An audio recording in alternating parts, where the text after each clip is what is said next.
Okay, we there? Yeah.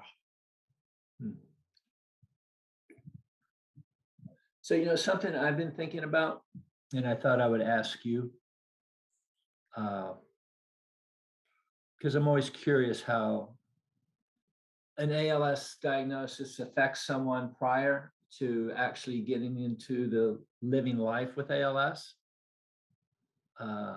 So that said, what I'm curious about is how were you prior to ALS in your work world, in your life? Who were you then opposed to who you are now? How has ALS evolved, and how has it, well, if you will, changed you? Has it? Yes. I mean, there's the obvious physical side, but the spiritual side has been an overwhelming change. Before ALS, I was a very controlling person. I was type A. I managed, my work was like my religion. My family life was a second. I was very committed to my success in the work world. I worked a lot of overtime. I thought it was the most important thing in my life. Second to my family, and I was always at the family get-togethers and sports events if I could be, of course. But I was always in a rush, so there was no mindful gap between me going from work or something that I was thinking about that was work related to then a family event. So there was very little mindfulness in my life. There was a lot of physical exertion because I thought that was the way one became successful, because you're successful in your work field, but they're successful in your physical well-being as well. So I applied a lot of energy to physicality because I thought that was the way I could show my children and people around me of how life should be. So, and I put 100% into everything I ever did. So 100% into work, 100% into my physical lifestyle. But there was no room for mindfulness, ever. And ALS was the start of something that dawned upon me, or dawned inside to me, that I had to do. It just came through, obviously, the meeting with you and with the information I was given about an alternative. And a lot of reading, a lot of listening to change. But I can't explain what it was or how it came, but it just came. So would you say you weren't really aware of mindfulness and being living life in a very real conscious way? Never. I mean, I did a lot of things in my life that I'm very happy with, and I'm so glad I did it. But I don't think I paid attention to the signs of the way of trying to inform me of what I was actually doing. There were a lot of signs of the way, and I just avoided them. I sidestepped them. I think that, if I look back now in reflection, I was a world traveler. I went to many countries, but I kind of ignored the fact that, I just ignored something. And I read a really good phrase the other day during a reflection, and it's like you are running away from something. You're running away from problems. So I ended up realizing that all my life, I've been running away from issues and problems by relocating elsewhere, but actually just taking the problems with me, and the problems becoming more and more baggage as time rolled on.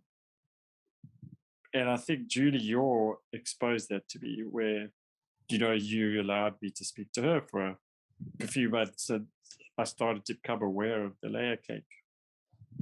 And I tapped into that through everything I had. And it seemed to have done a full circle now, where all that tapping in is now becoming this beautiful thing. It's just openness and open-heartedness, that I feel every day of my life, which I never had. I was a steel-hearted guy. And when I opened my heart after all this time, it was like prying steel fingers away from my soul. It was incredible, and it wouldn't let me do it at first. When you thought about it and you meditated and you prayed and do whatever you did spiritually, there was this almost like this metal fist or hand around your soul that would not let go. Wouldn't let go. And that's what I realized I'd built up through my lifetime is being a tough man, tough guy. That was my goal, to be able to do anything. Jump out of airplanes, climb mountains, ski fast, do everything that was tough. And I had the belief system that my children need to see me tough. They needed to see me do anything. I was the all guy dad. And that's what I drove a lot of my life to, was to be this successful guy in the corporate world, this extreme mountain biker, this extreme skier, all these things, because I thought that was what my children would want me to be, which in the last 4 or 5 years I realized is not true. They want me to be a loving dad, open-hearted, understanding, and a listener. It also dramatically changed my marriage, because I did the same thing through the way I was married. And when you do the tough guy thing, you make a rift. You got this gap between you and who you love, because once again, you got to be the tough guy, right? So ALS has been traumatic and tough and hard, but we're human. And we eventually do the right thing. You've heard me say before, and this is just my opinion that I've shared with you and others, is that when someone is diagnosed with something like ALS, the challenge, I think, is how do I learn to live my life in a different way? And you've obviously done that. And what you were sharing before, what comes to me is your pre-ALS life was about control as a man, making it in the world and doing your job and taking fair care of your family. Can you speak about what it means to kind of give up some of that control, let go of that control? You're laughing. It's excruciating. It's the toughest thing I've ever done in my life, to just let it go.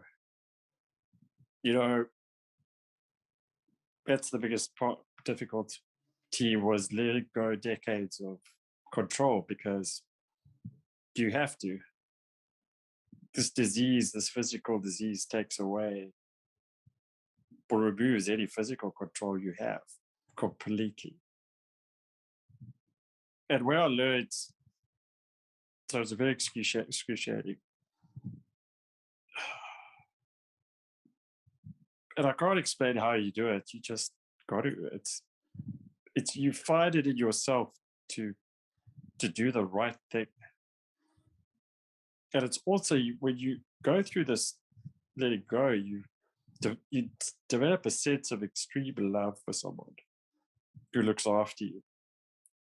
And you do it for them in a way, because if you don't,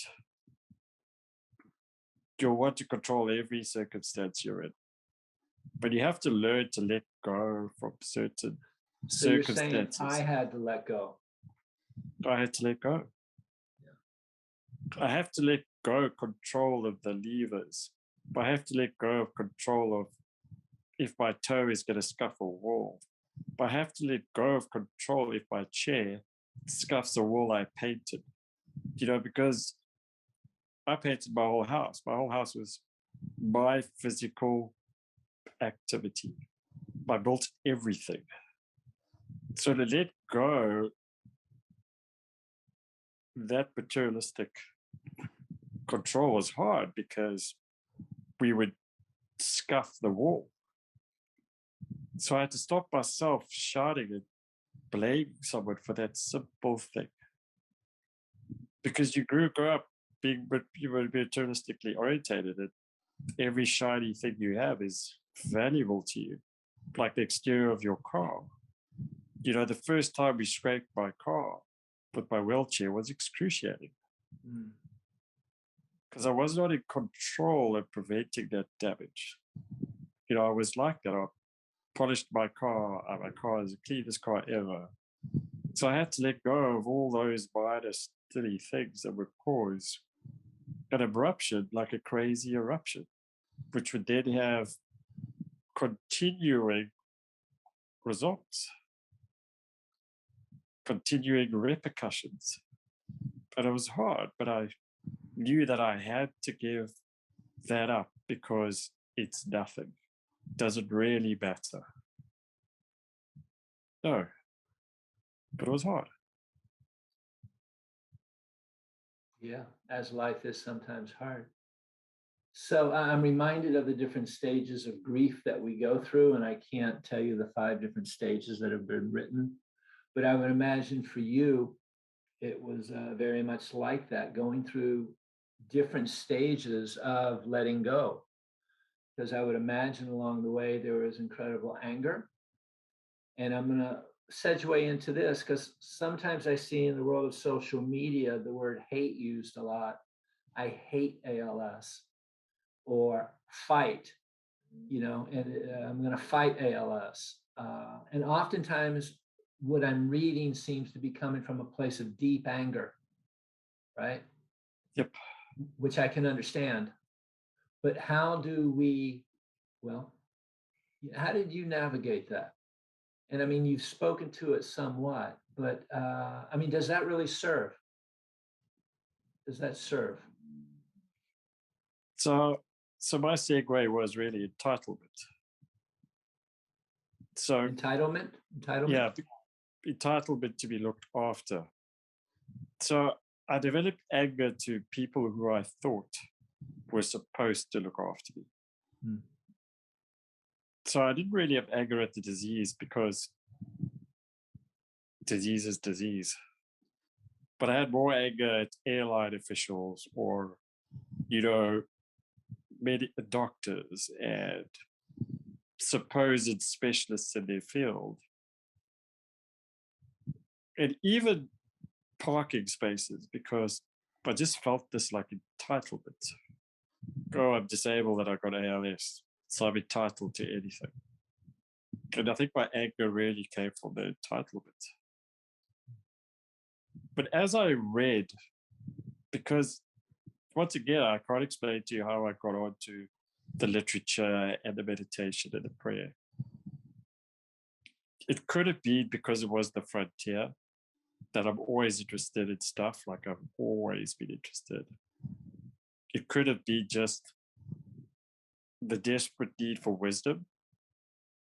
But I ended up using, Buddhism to, not using it, but practicing it, to understand that the next phase is sadness.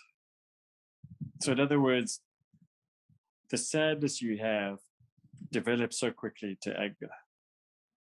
But we're allowed to be sad.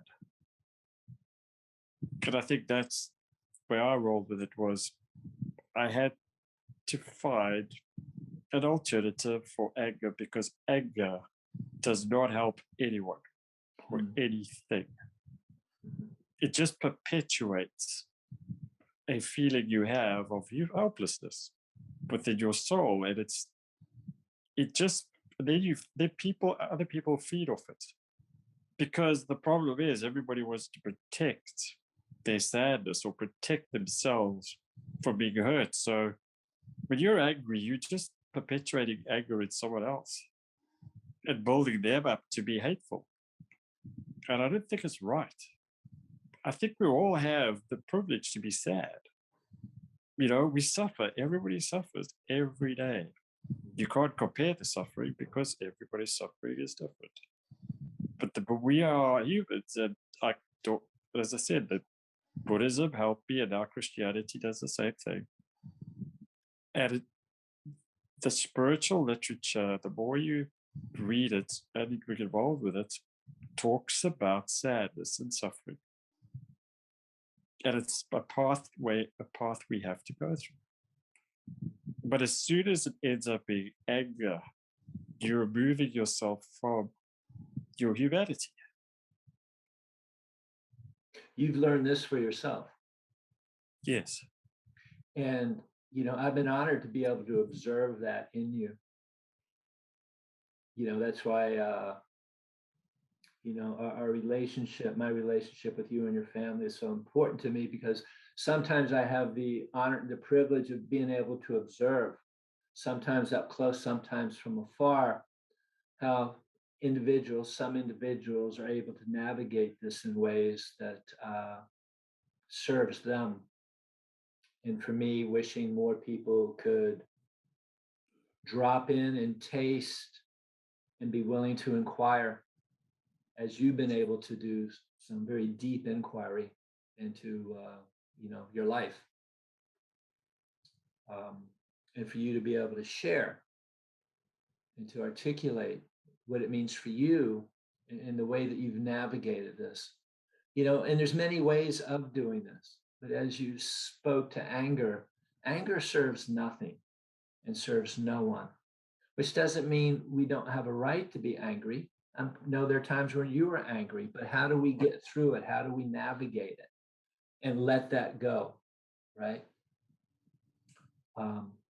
You mustn't let, so you learn not to let the anger sit with you. It doesn't become part of the next moment. It's the moment you feel and you get done with. You meant to feel the anger, of course, but you learn to know when it's coming. Because anger has a physical nature, not just a mental. It's actually first physical, because, for example, you scuff your toe. That's the start of anger. There's always usually a physicality, especially in ALS. Like you get dropped, you fall, you hurt something. There's a spike of anger that somehow infiltrates your ego, and then it just erupts. But it can erupt with not just with what you're doing right now, but what you've had for weeks. And I think that's the important part, is that when you let go, your anger rushes very little. You'll get angry, but you will replace it very quickly with something else. And that's what I've learned over the years, is to let go of that anger from the past and the anger that I felt when I got diagnosed. All those things, because if you let go, and you need to also explore yourself. It's not just simple as just letting go. You have to find the means, but you have to want to do it. You have to want to clean this up. And it kind of comes hand in hand with death, because, we want to die right. We want to die well. It's the first thing I learned, when I read the Buddhism text, and then eventually, now that, I'm a huge Jesus fan. He died well, and Ram Dass. Those guys taught me that stuff, and that's my object. My goal is to die well. Yeah. And I have to live well before I die well. Yeah. So let's, because dying, that's a long conversation we can do a deep dive into. But I want to go back, and I'll come back to that, dying well. I want to ask you, and this is kind of personal, if you're comfortable sharing, when we get to anger, when we get to emotions, how are you able to navigate that with your wife, Suzanne? Because that's a challenge. I know not one family who has a partner or a caregiver. I mean, it's what happens. I mean, there's nothing easy about this, right? So there's no start or end to it. You just got to talk. And I think the most important thing is love for the person, because look at their eyes. I kind of like, we're so quick to blame people when mistakes are made, or when you get hurt once again. Like, say, that's why it's quite, you have to kind of start anywhere. There's no start. But the most important thing is respect between you and your partner, because when you look at their eyes, they're looking at you with fear a lot of the time, because they don't know this business like you, more than you. When they're dealing with this condition, they're dealing with it just like you, but from a perspective of helplessness, because they don't know how to fix you, and there's so much want to fix you. Like, for example, when you first start out and you stumble, or you have to be helped down into a wheelchair. These are all new things for our partners. This is an amazing kind of responsibility. They weren't trained to deal with this early in their lives. We come from a culture of independence and standing on our own 2 feet and all these things. We never sat in a village and watched old people be helped. We didn't, we're not like Eastern culture that sees these things day in and day out. We have to learn it all again.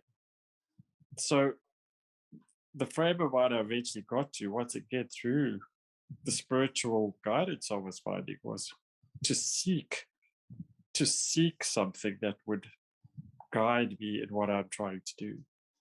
And it was the way I was looked at by my wife. She looked at me with absolute love and helpless at the same time. And how could I not work with it? How could I blame someone or fight with someone for trying to help me? It just doesn't make sense. So the best I could do was try and help, because you can assist with whatever you have before it's too late. It's no use when it's too late, right? You got to start as soon as you can to once again learn your love. It's like you said, learn your love. You got to learn your love. Compromise. It's just another stage in your marriage. But you have to get your mind around it, or your spirituality. Because I will refuse to hurt the person I mostly love. That's the bottom line for me right now. I will keep quiet. I will only say things if I have to.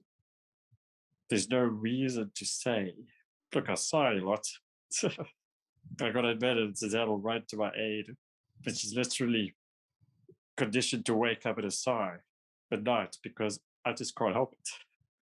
It's like that's one of the things I've kept, is my sighing when I'm hurt or uncomfortable.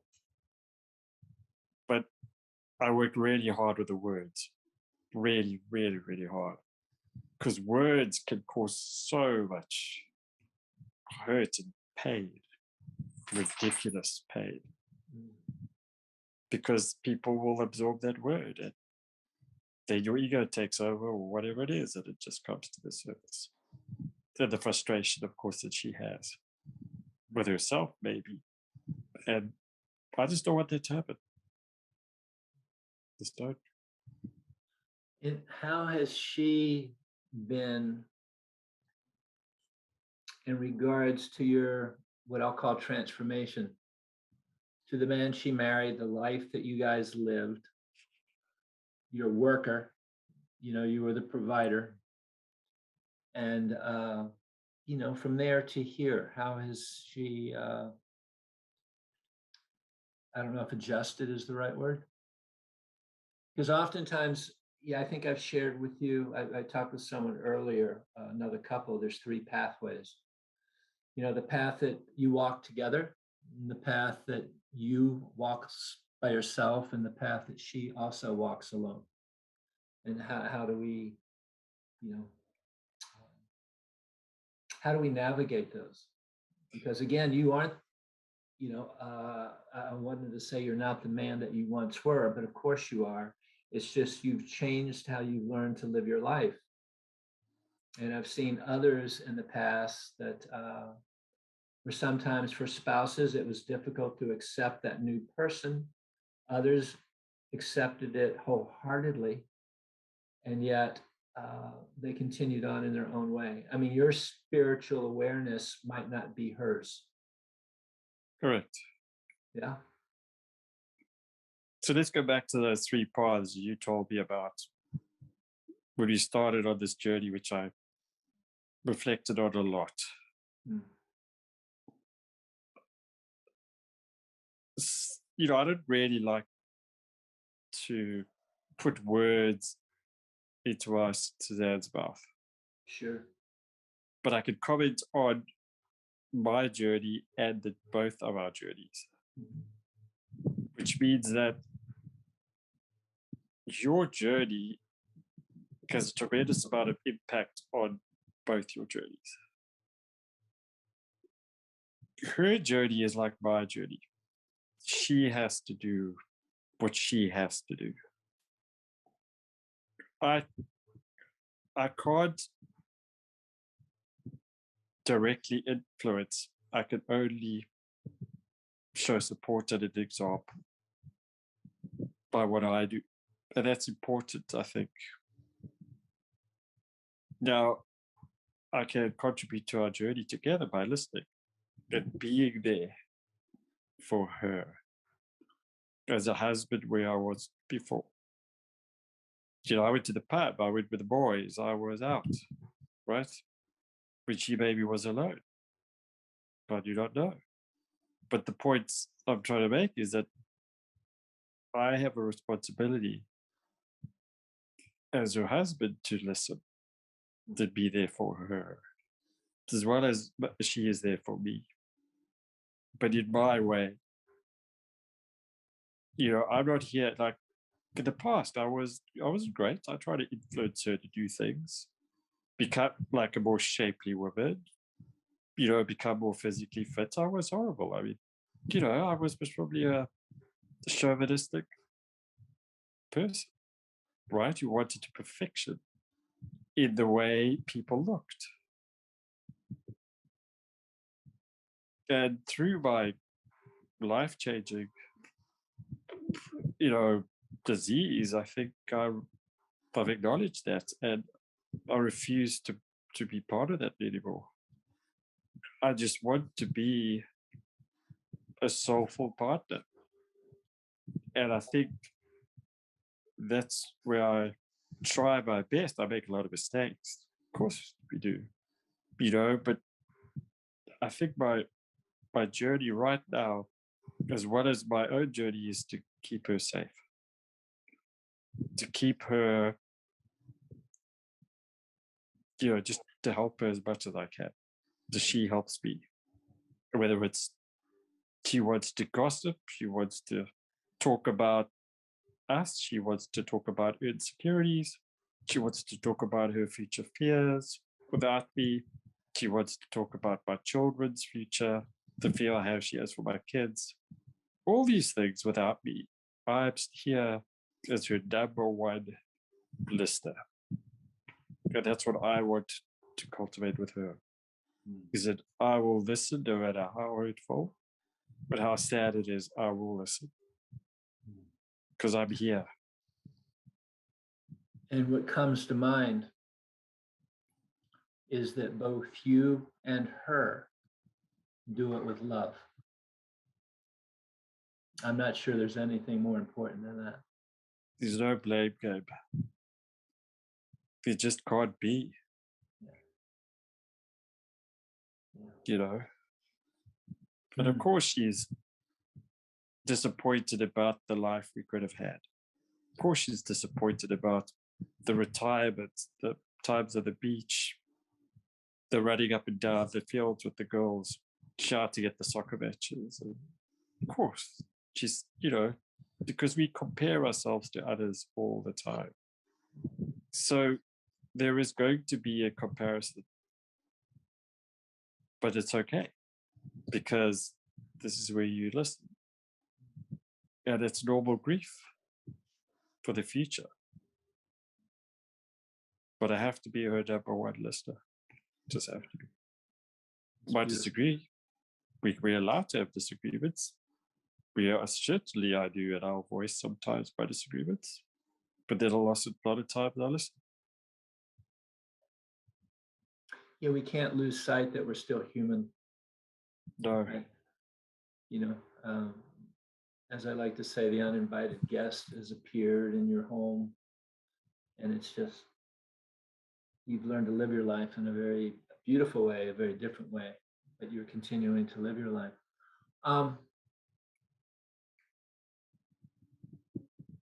Tell me if this is too personal, but I'm curious, how old are the girls, your daughters? So Kira is 11, turning 12 in January. Yeah. Caitlin has turned 14 in July. Yeah. And when were you diagnosed? I forget. September 2017. So I've pretty much known you a little after that, I think. Okay. Yes. So I've actually, there's a big difference in their ages then and now, right? And what I've been taken with is, quite frankly, their maturation already. In their, I want to say, comfort. And I mean, there's a new norm. This is our dad. He has ALS. How has been your experience with them as their father? I know you're living your life, and as you continue to do so, but I'm just touched at how they continue to engage with you and to be normal children amidst this extraordinary circumstance that your family finds itself in. If there's anything you can share around that. The first thing I try to encourage that it's actually not abnormal. Disability is, I look at it from a first disability point of view because they don't have an awareness of the death side. They don't have an awareness of the short time one has perhaps left. I'm not saying everybody, I'm just saying, this is what we got to deal with, is the steady progression. So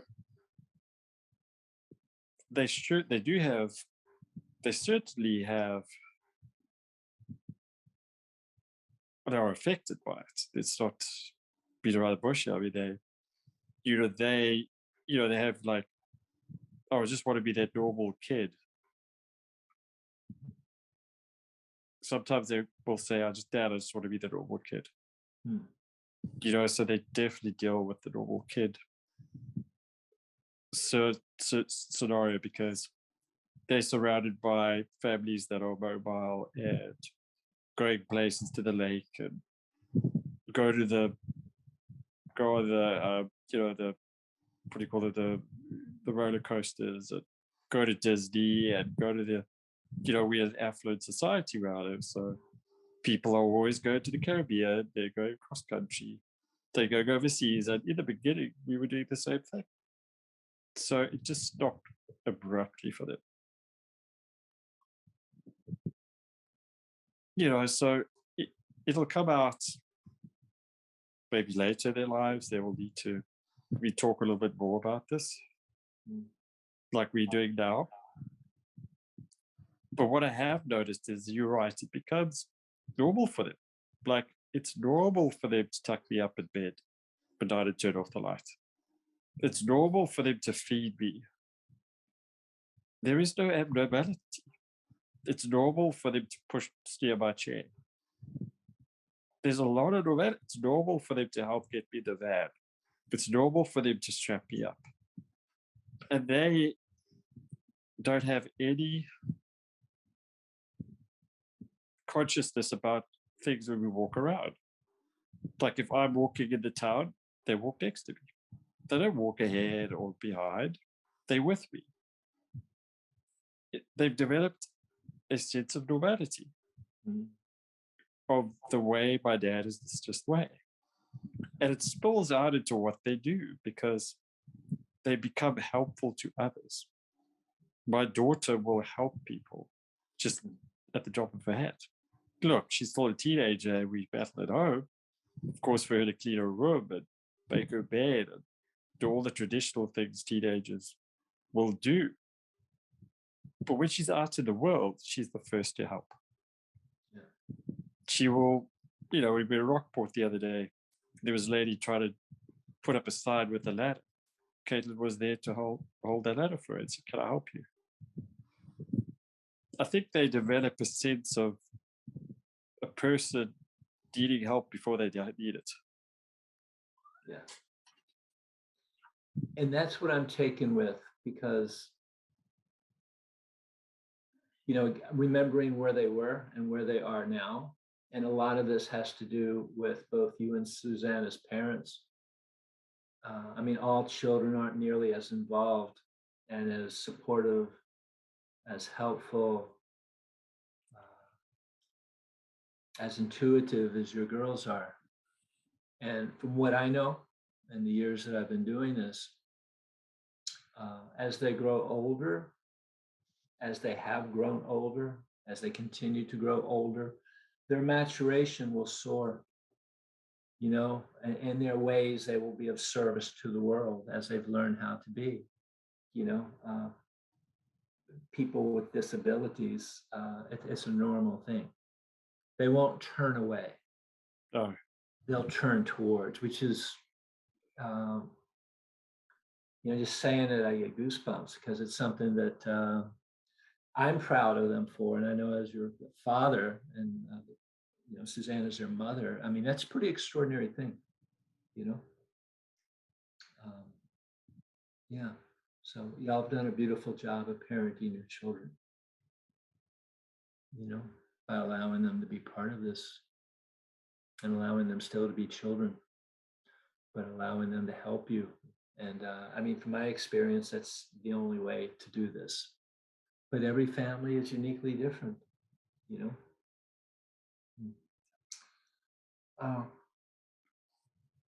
Anything else you'd like to share in the moment? I think it's important to maintain that circle with your children and your family. There's impart your knowledge and your wisdom as frequently as you can to your kids. Keep your heart open. Don't judge them. Let them come to you, because the positive thing about being in a wheelchair or totally paralyzed like I am besides my voice, thankfully I still have that, so I can impart so much to them, is to be able to just listen to them when they come home from school. Don't just think their problems are immaterial. I've learned that, though. It doesn't mean I suddenly knew how to do this. I think it's just because I'm not in a rush anymore. So I just sit and wait. I'm like the family dog. I wait for my kids to come home to hear about their day. And maybe that's a gift I have now from being in this position, is to slow down. And it doesn't mean I don't get frustrated with them as a parent. And it doesn't mean I don't get angry with them as a parent, as we do, because they sometimes make the wrong choices, or they make the choice that we think they should have made because of us. And it doesn't always work like that.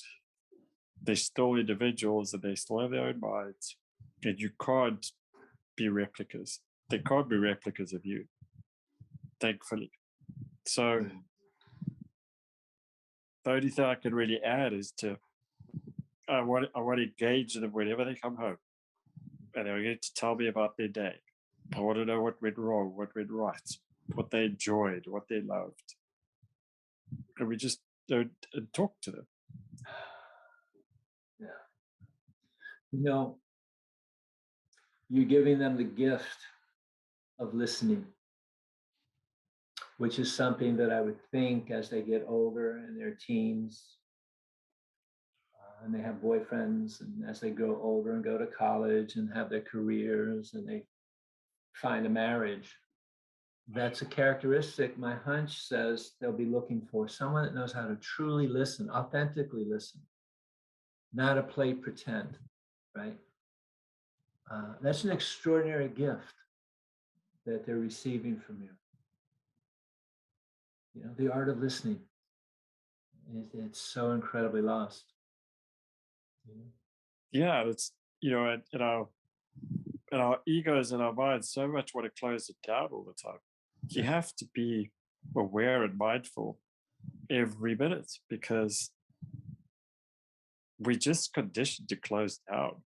Like, for example, if I listen to Suzanne about her day, I mean, I feel this sensation of wanting to close some of the conversation down, because I get distracted maybe with something that my mind is trying to distract me with. And you could label how you want those thoughts, that force or whatever, depending on what you feel in your heart or your soul or your spiritual journey. But it happens. And you have to be aware of that close down. That's exactly. You're aware that I'm not wanting to listen. I mean, it's a conscious thing. Oftentimes, in another life, like you, I wasn't that conscious at all. I would just shut down and not hear. Yeah. Pretend I heard, but not be aware that, whoa, wait a second, I really need to pay attention here. All righty.